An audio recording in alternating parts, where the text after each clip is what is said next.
அறுபடை வீடுகளில் மூன்றாம் படை வீடான பழனியில் நடைபெற்று வரக்கூடிய தைப்பூச திருவிழாவில் நாமக்கல் மாவட்டம் சேந்தமங்கலம் பகுதியை சேர்ந்த பக்தர்கள் அழகு குத்தி பறவை காவடி எடுத்து வந்து நேர்த்திக்கடன் செலுத்தியிருக்காங்க. தைப்பூசத்தை முன்னிட்டு பழனி தண்டாயுதபாணி சாமி கோயிலுக்கு நாமக்கல் பக்தர்கள் பறவை காவடி எடுத்து வந்து நேர்த்திக்கடன் செலுத்தியிருக்காங்க.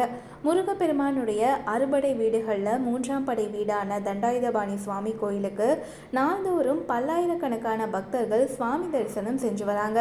பழனி தண்டாயுதபாணி சுவாமி கோயிலில் நாளை, அதாவது பிப்ரவரி 11ஆம் தேதி தைப்பூச திருவிழா வெகு விமர்சையாக நடைபெற இருக்கு.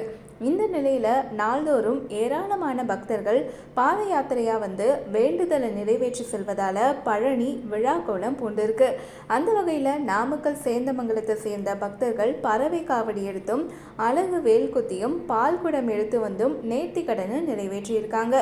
உயரத்தில் பறந்தபடி பறவை காவடி எடுத்து பக்தி பரவசத்தோடு ஆடியது காண்போரை பரவசத்தில் ஆழ்த்தியிருக்கு.